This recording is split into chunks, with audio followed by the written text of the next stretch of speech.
Nima bu ahvol? Bu gips kardonmi? Nima balo bu? Bunaqa narsa bo'lmaydi podval. Bu nam joy bo'lsa. Bir yilga bormasa sarg'ayadi-yu bu. Sizga menimcha hech kim tushuntirmagan bo'lsa kerak. Nima tushuntirish kerak? Buni gipsokarton emas. Gipsolite kompaniyasi ushbu 100% tabiiy bo'lgan mineral Armstrong osma shiftlarini o'rnatib ketgan. Va bu hozir biz qayerda turibmiz? Podvalda? Podvalda nima bo'ladi? Namli bo'ladi, sarg'ayib ketadi bu. Aynan shuning uchun bu Armstrong patologlari vlagostoyki qilib tayyorlangan va shunga o'rnatilib ketilgan. Endi sizda savol tug'ilishi mumkin.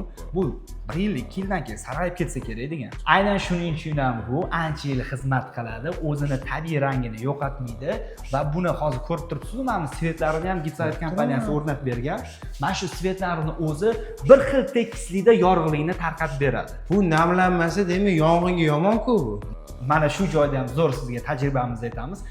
Aynan shu mahsulotimiz vlagostoyki va pajara bezopasniy hisoblanadi. Eng qizig'i bor-u, yonmaydi. Gigiyena qoidasiga ham rioya qiladi, o'zidan sassiq chiqazmaydi, boshni og'ritmaydi bu. Buni boshqa ranglari ham bormi sizlarda? Bizda 50 tadan ortiq rechniy patolog, grilyato va Armstrong osma shiftlarimiz bor.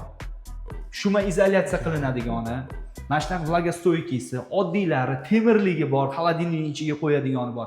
Har xillari bor. Albatta, Gipsolite kompaniyasiga murojaat qilsanglar yoki shaxsiy xabar jo'natsanglar, maslahatlashib olamiz, o'rnatib ketamiz. Kompyuterxonaga qo'ysangiz, Kompyuterxonaga qora rangini ham qo'ysangiz bo'ladi. Oq svet bilan. Конечно, Julincha hisob-kitob yana bitta to'xtang.